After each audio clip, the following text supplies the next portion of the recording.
নমস্কার, আমি কবিতার কলতান থেকে আমার চ্যানেলে সবাইকে স্বাগতম। বড়দেরকে প্রণাম জানাই, ছোটদেরকে অনেক অনেক আদর আর ভালোবাসা জানিয়ে এখন চলে এসেছি আমি আমরা সকলের আজকের বিষয় নিয়ে আলোচনা করতে। আজকের বিষয় বিচ্ছেদ। দিদি রঞ্জনাদি দিয়েছেন ছোট্ট একটা শব্দ, ছোট্ট একটা কথা, কিন্তু অনেক গভীর একটা কথা। দিদিকে প্রথমে ধন্যবাদ দেওয়ার জন্য। বিষয়টা শুনলেই খুব একটা দুঃখর মানে অনুভূতি উঠে আসে শব্দটা থেকে। তো সবসময় বিচ্ছেদ দুঃখের আমার মনে হয় নয় আর কি। আর বিচ্ছেদ মানে অনেক কিছু থেকে বিচ্ছেদ হতে পারে, কোনো ব্যক্তি, কোনো বস্তু, কোনো সিচুয়েশনশিপ, অনেক কিছু থেকে বিচ্ছেদ হতে পারে। বিচ্ছেদ এমন কিছুর সাথে হতে পারে যা হয়তো তুমি চাইছো কিন্তু ডিভাইন চাইছে, তো তার জন্য বিচ্ছেদ হতে পারে।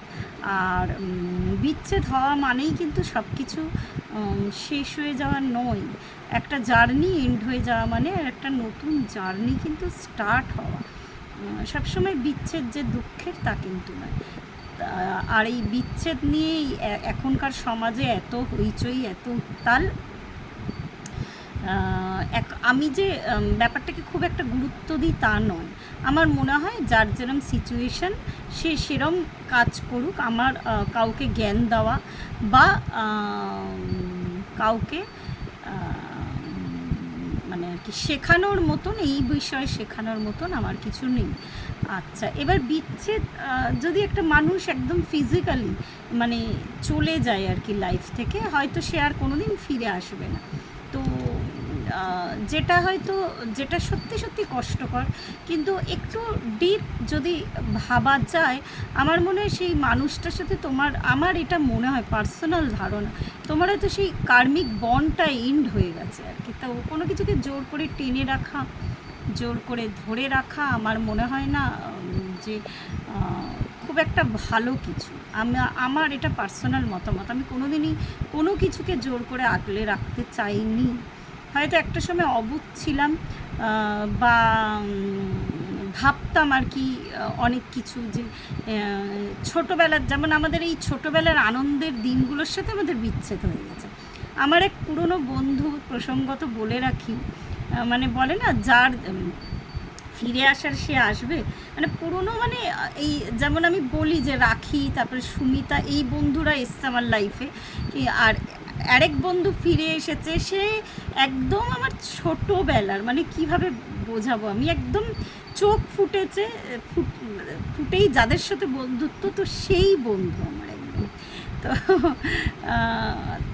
সেই বন্ধু হঠাৎ করে দেখছি একটা আমার কাছে হোয়াটসঅ্যাপে মেসেজ এসছে। সে তার সাথে আমার অনেক স্মৃতি জড়িয়ে আছে। ওই যে বললাম চোখ ফুটেই যারা আমার বন্ধু ছিল, তো সেই ধরনের, মানে সেই বন্ধুত্ব আর কি, খুবই বন্ধু ছিল। তো আমাদের তো পাড়া কালচারের মানুষ হয়েছি আমরা, 4-5 জনের একটা গ্রুপ ছিল আমাদের সময়, ছেলে মেয়ে সব একসাথে খেলতাম অনেক কিছু। আর আমাকে যারা যারা দেখছো তারা কমেন্ট করো কারা কারা কিত খেলেছো আর কি। মানে সেই বন্ধুর সাথে, হ্যাঁ, হোয়াটসঅ্যাপে আগে বলিনি, দেখছি একটা মেসেজ, বলছে আমাকে চিনতে পারছিস, ওর নামটা লিখে বলছে, আমি বলছি। আর আমি সঙ্গে সঙ্গে, মানে যখনই দেখেছি আমি রিপ্লাই করেছি যে তোকে চিনতে পারবো না, ও একদম আমার চোখের সামনে। আমি বাসদ্রোণী থাকি, ও নেতাজি নগরে থাকতো। ক্লাস 8-এ যখন আমরা পড়ি আর কি, যখন বেশ একটু টিনেজার হচ্ছি, হ্যাঁ 8-এরও আগে মনে, হ্যাঁ ওই 6-7 এরম আর কি। তো তখনই ওরা বাড়ি করে অন্য একটা জায়গায় চলে গেছিলো, অনেক দূরে। কিন্তু মানে তখন তো আর ফোন অত ছিল না, তো একদমই ওর বহু খোঁজ নেওয়ার চেষ্টা করেছি ফেসবুকে, বা আমাদের ওই পাড়ার যারা আরও বন্ধু আছে তাদের সাথে আলোচনা করেছি, কিন্তু ওকে খুঁজে আর পাওয়া যায়নি, বা ওর নাম্বারও পাওয়া যায়নি যে ওর সাথে যে আবার যোগাযোগ হবে। তো ও পরশুদিন বা এই উইকেরই আর কি, মানে কয়েকদিন আগে, খুব সম্ভবত যেদিন নীল ষষ্ঠী ছিল সেদিনই, ও আমাদেরই ওই বন্ধু গ্রুপে একটা ছেলে ছিল, তার সাথেও হঠাৎ করে দেখা।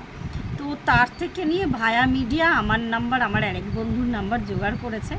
তো আমরা কালকে মিট করতে যাচ্ছি আর কি বিকেলবেলায়, ইভিনিংয়ে। তো ওটাই কথা যে বিচ্ছেদ কিন্তু ওই যে বলে না ডিভাইন না অন্য প্ল্যান সাজিয়ে রাখে। এবার ওই একদম যদি শারীরিকভাবে বিচ্ছেদ, আমি বোঝাতে পারছি হয়তো কি বলছি, তো যার যেইটুকু কর্ম সেইটুকুই থাকবে কিন্তু সে। এবার হয়তো এটা ভাবা বা এটা বলাটা যতটা সহজ, কিন্তু যারা সত্যি এগুলো ফেস করে তাদের কাছে কিন্তু অনেকটা কঠিন একটা পরীক্ষা বা কঠিন একটা ব্যাপার। আর একবার বলছি, জীবন তোমাকে যে পথ দিয়ে নিয়ে যাবে, যেভাবে ড্রাইভ করে নিয়ে যাবে, তোমাকে কিন্তু চলতে হবে। তুমি কিন্তু বসে যেতে পারো না। জীবনটা একটা জার্নি, এটা আমার প্রত্যেকটা পদে পদে মনে হয়। আমি জীবনটাকে এখন বলতে গেলে আমি এই জার্নিটাকে আমি মানে এত এত কঠিন সময় দেখেছি বা দেখছি, আমার কাছে না এখন মনে হয় ঠিক ওই মাঝে মাঝে দেখবে যে ওই সিনেমাতে দেখায় যে একটা মানুষ দাঁড়িয়ে আছে, আশেপাশ দিয়ে অনেক সিন, গাড়ি ঘোড়া, পথ রাস্তাগুলো চলে যাচ্ছে। তো আমার অবস্থাটা এখন ওরমই আর কি। আমার মনে হয় আমার আশপাশ দিয়ে যা খুশি হয়ে যাক, আমি আমার জার্নিতে যাতে সঠিক থাকতে পারি। তো আর বিচ্ছেদ যদি বলা হয়, আমার কাছে বিচ্ছেদ যে সবসময় দুঃখের তা নয়। কোনো যদি এমন কোনো অভ্যাস ছিল বা এমন কোনো ডিপেন্ডেন্সি ছিল যেটা থেকে হয়তো বেরোতে পারছি না, সেই ডিপেন্ডেন্সিটা কোনো মানুষেরও হতে পারে। আমি জানি না, এই বেলা শেষে, খুব সম্ভবত হ্যাঁ বেলা শেষে সিনেমাটা কজন দেখেছো? সেই বেলা শেষে সৌমিত্র স্বাতী লেখা আর কি নায়ক, মানে আর কি মেন চরিত্রে ছিলেন। অনেকেই দেখেছো হয়তো, শিবপ্রসাদের সিনেমা। তো সেই সিনেমা তো ওই বয়সকালে আর কি বিচ্ছেদের মানে আর কি অ্যাপ্লিকেশন করেছিল। কেন করেছিল? যে যাতে আর ওনার স্ত্রী আর কি কোনো দিনই বাজার দোকান ব্যাংক কোনো কাজই উনি করেননি, তো তাকে স্বাবলম্বী করার জন্য, যাতে সে ওগুলো শেখে। খুব সুন্দর, খুব সুন্দর। আজকে দুজনেই নেই আর কি ইহজগতে। এত সুন্দর ওদের অভিনয়ের, মানে আমার মুখে বলাটা খুব একটা সাজে না ওদের অভিনয়ের কথা নিয়ে, মানে অপূর্ব। মানে এইরকম ভাবনা চিন্তা, এই ধরনের একটা স্ক্রিপ্ট নিয়ে যে সিনেমা হতে পারে, আমার কাছে অপূর্ব লেগেছিল সিনেমাটা। তো ওই বিচ্ছেদ, ওটাও মানে এক ধরনের বিচ্ছেদ, মানে ওখানে কিছু সিনেমাতে কিছু ডায়লগ আছে আর কি, যেই ডায়লগটাতে বোঝা যায়, যেমন একটা ডায়লগ আমার আজও কানে বাজে, যে ওই ডায়লগটাতে বোঝা যায় যে মানুষের অভ্যাস, সেই অভ্যাস থেকে সে তোমার বয়স যতই হোক না কেন, তার থেকে ঈশ্বর কিন্তু ওই ওই ট্র্যাজেক্টরি বা ওই তোমার গণ্ডি থেকে কিন্তু তোমাকে বার করতে চায় সবসময়। আমরাই অন্ধের মতন ওই একই কক্ষপথে ঘুরি আর কি, আমরা আমাদের অভ্যাস থেকে বার হতে চাই না অনেক সময়। একটা ডায়লগ আছে যখন স্বাতীলেখা বলছেন আর কি, মানে মানে আমার এক্সাক্ট ডায়লগটা মনে নেই, কয়েকটা লাইন মানে আছে যে তোমার গা মোছার গামছাটা দিয়ে যে গন্ধটা পাই, বা তুমি বাথরুম থেকে বেরানোর পরে যে গন্ধটা পাই, সেটা এখন আমার কাছে অভ্যাস হয়ে গেছে। মানে এই রকম একটা ডায়লগ আমার কাছে, মানে এত হার্ট টাচিং একটা ডায়লগ। তো সেই সম্পর্ক থেকে বেরিয়ে আসা বা বিচ্ছেদ, এখানে কিন্তু কোনো তৃতীয় ব্যক্তির সাথে জড়িয়ে পড়ার কোনো ব্যাপার নেই, কিন্তু ভুলভাবে অনেকেই নেয় হয়তো ব্যাপারগুলোকে। তো যাই হোক, তো এই বিচ্ছেদটা অন্য ধরনের বিচ্ছেদ। তো আমার মনে হয় যে যে আমরা যদি সত্যি সত্যি পুরনো কক্ষপথ থেকে এবারে ওই ঘিসাপিটা জীবন থেকে বেরাতে পারি, আমার মনে হয় যে দিনে দিনে আমার জীবনটা, আমি জানি না এটা বললে অনেকে হয়তো অনেক কিছু মনে করবেন, আমার জীবনটা যেন আমার কাছে একটা গল্প বা কাহিনী, গল্পর থেকে কাহিনী বলাটা বেশি ভালো, আমার কাছেই যেন একটা কাহিনী। মানে দিনে দিনে আমি প্রত্যেক মুহূর্তে আমি মূর্ত হতে দেখছি ওই কাহিনীগুলোকে। তো সব কিছু আঁকড়ে ধরার কোনো মানে হয় না। তুমি এই লাইফে যতদিন তোমার আয়ু আছে ততদিন তুমি আছো, তুমি নেক্সট লাইফে যাবে, কি নিয়ে যাবে? ভালো কিছু নিয়ে যাবে। তো যে অভ্যাসগুলো বা যে কার্মিক রিলেশন বলো, কার্মিক কোনো প্র্যাকটিস বলো, মানে যা কিছু বলো আর কি, যেগুলো তোমার সাথে আর দরকার নেই নেক্সট লাইফে যাওয়া, তো সেগুলো তুমি কিন্তু এখানেই বন্ডটাকে কমপ্লিট করে যত তাড়াতাড়ি বুঝে যাবে তত তাড়াতাড়ি কিন্তু হাসি মুখে সেই বন্ডটা যদি কমপ্লিট করতে পারো, আমার মনে আমার কাছে এটাই সফলতার মাপকাঠি আর কি। তো যদি খুব 3D ওয়ার্ল্ডে দেখতে চাই তো সফলতা বলতে লোকে অন্য কিছু বোঝে, কিন্তু আমার মনে হয় যেন এইগুলোই সফলতা। এই বুঝতে পেরেও এই জার্নিতে থাকা বা এগিয়ে চলা বা বিচ্ছেদ বা নিজেকে বিচ্ছিন্ন করে নেওয়া, এমন অনেক অভ্যাস থেকে, এমন অনেক দিনে দিনে ওই কিছু অভ্যাস ছেড়ে নিজেকে ডেভেলপ করা আর কি। এটাতে সমালোচনা আসবে, এটাতে ঝড় আসবে, এটাতে তোমার উপর যারা ডিপেন্ডেন্ট আর কি, তারা কিছুতেই তোমাকে বুঝতে চাইবে না যে মানুষটা কেন পাল্টে যাচ্ছে। তো ওই নিজেকে ওই মানে ওই আর কি স্ট্যান্ড স্টিল রাখা আর কি, যে আমি ভীষণ চেঞ্জ মানে ওই আরেকবার বলছি, আমি নিজের ভার্সনটা চেঞ্জ করতে সবসময় চাই। যবে থেকে আমি বুঝেছি, আমি চাই একদম দিনে দিনে নিজেকে সুন্দর করে তুলতে। সৌন্দর্যটা শুধুমাত্র বাইরের নয় কিন্তু অন্তরে।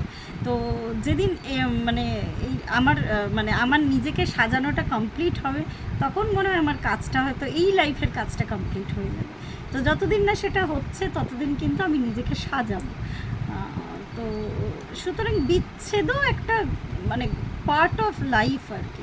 এটাকেও যদি সুন্দর করে দেখা যায়, তো সাধারণ হয়তো অনেকেই বলবেন যে কারোর বিচ্ছেদ হয়ে গেল, সেটা খুব দুঃখজনক ঘটনা, কিন্তু আমার কাছে এখন মানে ওটা মনে হয় না আর কি।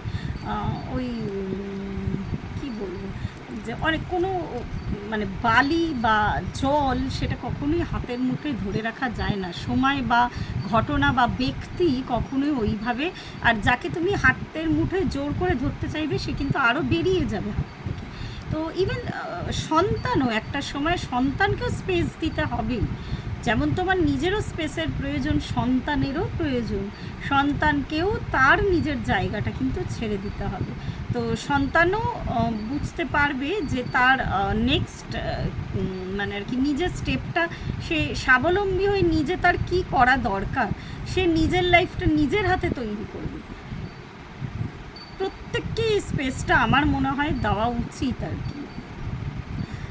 আমি আমার আমি নিজের ক্ষেত্রে বলি, আমি আমার সন্তানের উপর মানে সবথেকে বেশি মোহগ্রস্ত। এটা সব মায়েরাই, শুধু আমি কেন। কিন্তু আমারও এখন এসে আমার মনে হয়, যেহেতু ওর একটা এখনও 21-এ পড়লো, তো এখন ওকে অনেক ডিসিশান ওকে আমি নিজেরটা নিজের নিতে দিই। এটা বলতে গিয়ে আমার মনে পড়লো, আমাকে আজকে ব্যাংকে যেতে বলেছিল, আমি ভুলে গেছি ওর এই এডুকেশন লোনটার একটা কোয়ারি করার জন্য, একদম আমি ভুলে গেছি, এখন মনে পড়লো আমার।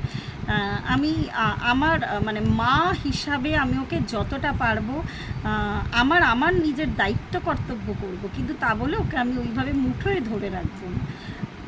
তো এটাই আমার মনে হয়। এইটা মানে কিন্তু এমন নয় যে আমি ওকে মানে যে কোনো সম্পর্কই বলছি না, যে এমন নয় যে বিচ্ছিন্ন করে দিচ্ছি, তা কিন্তু নয়। ব্যাপারটা হলো যে আমি ওকে স্বাবলম্বী হতে দিচ্ছি। ঠিক ওই বেলা শেষে সিনেমাটার কথা আমার বারবার মনে হচ্ছে আজকে বলতে গিয়ে। তো এটাই মানে বিচ্ছিন্ন করে রাখো নিজেকে। আবার এই বিচ্ছিন্ন মানে এই ডিট্যাচমেন্টের সাথে অ্যাটাচমেন্ট আর কি।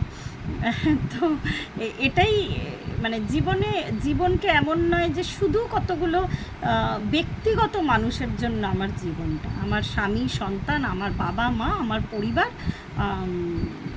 দু একজন প্রতিবেশীকে দেখলে হাই হ্যালো করা, আমার মনে হয় তার থেকে জীবন আরও বেশি কিছু আমাদের দিতে চায়, বা ইউনিভার্স আমাদের আরও বেশি কিছু দিতে চায়, আমরা কিন্তু নিতে পারি না বা নিতে জানি না বলতে গেলে। তো আজকে এইটুকুই রইল। বিচ্ছেদ বলতে গেলে লোকের মন খারাপ হয়ে যায়, কিন্তু আমার মনটা বেশ ভালো হয়ে গেল। এইভাবে নিরন্তর যদি বিচ্ছেদে থাকা যায়, তাহলে কিন্তু দেখবে যে কোনো এক্সপেকটেশন মানে সেইভাবে কিন্তু আর থাকবে না মানুষের। আর এই এত হিংসা, এত মারপিট, এই আমার সম্পত্তি, আজকে যা হচ্ছে আর কি, তো এগুলো আস্তে আস্তে বন্ধ হয়ে যাবে। প্রত্যেকটা মানুষ যদি এইভাবে বিচ্ছেদে আসে, মানে নিজের অ্যাটাচমেন্টের থেকে, প্রত্যেক প্রত্যেকে ভালো থাকবেন, পরিবারের সকলকে ভালো রাখবেন।